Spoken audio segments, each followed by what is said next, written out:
Riddle me this, Carol Baskin. Toyota and Starcraft campers, what do they have in common? Hybrids! If you are looking for smaller, lighter, easier to tow, but can still sleep a good mess of people, this little Starcraft hybrid that just came in on trade here at Haylet RV of Coldwater, Michigan might just be the perfect one for you.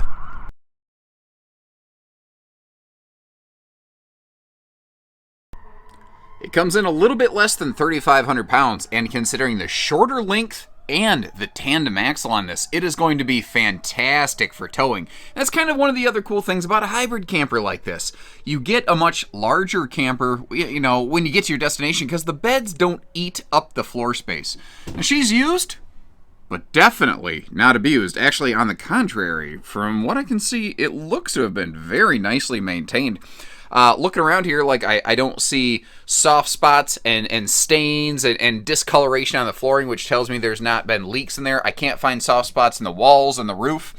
There is, like, if I'm going to be ultra picky, here's the worst things I've been able to find on it. It needs a new light bulb. No big deal. There is some minor spotting on the canvas bed ends. I hope you appreciate the fact, by the way, that I went out of my way to show you that, because a lot of places, they're going to wait till you get there and just be like, oh, that's normal. I'm going to go out of my way to make sure you know exactly what you're looking at before you even get here. And there's some very minor cracklage going on with the decals on the sidewalls. Other than that, this thing looks terrific. I like that if you fold down the sofa in the dinette into a sleeper, you have that walkway to get you right up to that big front bed right there. And these windows directly across from one another at your seating get some sweet cross breeze, not to mention the fact that you have an amazing view directly at your destination.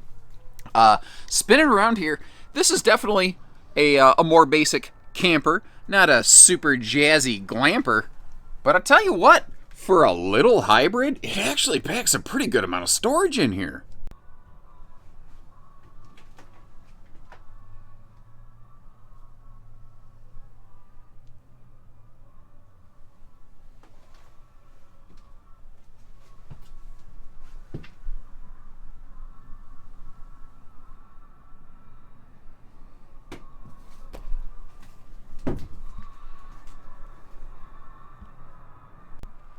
Now, if you got really super eagle eyes, and I know a lot of my viewers do, you might notice how, like, the faceplate on the entertainment unit isn't there. Well, the good news is, it's just sitting over here, chilling. It's detachable. It's doing exactly what it's supposed to. Kind of like, almost like a car stereo style front on that. Now, this rear bed, you might notice how we don't have that open right now. The lock on the left-hand side of our screen, it's just so darn cold right now that the lock's kind of froze up, and I didn't want to, like, torch it. You know, I think you get the idea. You get that that's a hybrid bed. We got the front one open. I know that you're smart folks. And again, I really hope you appreciate the transparency that we're like, hey, you know, this thing's spotted like a Dalmatian. I'm not super jazzed about that, but it's also, I don't think, a major deal. It doesn't look like it's recent. It looks like sometime in the history of this RV, this bed end was put away a little wet, and unfortunately, it spotted. If you ever have to put anything like a hybrid or a pop-up camper away when it's wet, by the way, you got to make sure you open it up and air it out, so that doesn't happen. But it also doesn't look like it's, you know, severely widespread. It's just not perfect. Well, I'm going to make sure you know about that. Now, over here in the bathroom, it is simple, but, you know, it does what it needs to do. Over here, I noticed a couple things. And again, I'll go out of my way so you folks know. I don't know why that's discolored. I don't know. I do know that this is a particle board style countertop with a T-mold. It looks like it got a little wet right there, but the thing is, so first thing I thought was, oh gosh, did it have a leak? So I started looking up, because you trace water, you know, upwards. And I thought maybe they left that vent open or something, but the walls, everything is set. Nothing else is, like, damaged or discolored. So I don't know if maybe... Oh, actually, I think I might have figured it out just looking at this just now. Because we're right next to the shower. I wonder if somebody one time didn't get the shower curtain closed all the way. A little bit of water was spritzing and running down over here, and it kind of soaked in. I'm not 100% certain on that. I'm doing a little bit of camper, CSI, crime scene investigating, camp scene investigating, whatever the case may be. But a full shower surround, and a skylight above, and a full medicine cabinet. Nice little touches in a little hybrid like this that most of the time traditionally does not get those kind of neat little things. And I tell you what, I've got very minimal lighting on in here because this camper doesn't have a ton of lighting. But the lighter colors, the big windows, it's nice and bright in here. And did you notice a full oven? That is another thing that little campers really commonly don't get. And again, all about transparency here. I noticed the front side of that awning fabric a little ruffled up, but it doesn't look terrible. Before you come here and dedicate a whole bunch of money to something like this, we have absolutely no problem with making sure we can get stuff like that open, obviously weather depending, so that you can put your eyes and your ears on it, your hands, you get to touch it and see it for yourself.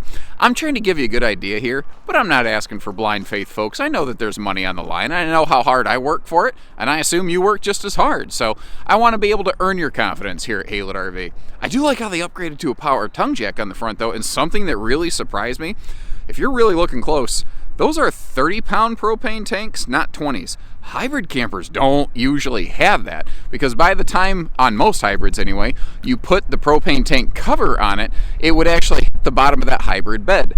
Now I noticed that those tanks don't have a propane cover on it, probably because a hard shell cover would hit the bottom of the bed like I just described, but a little slip cover that we have like available in our parts and service shop that you see in the background, one of those will go on here. Again, the tandem axles, going to make this short, light, it's like 3,464 pounds empty or something like that, according to the sticker on the inside as it was scaled. It's laminated floor, laminated walls, laminated roof even. This is an entire aluminum skeleton on here.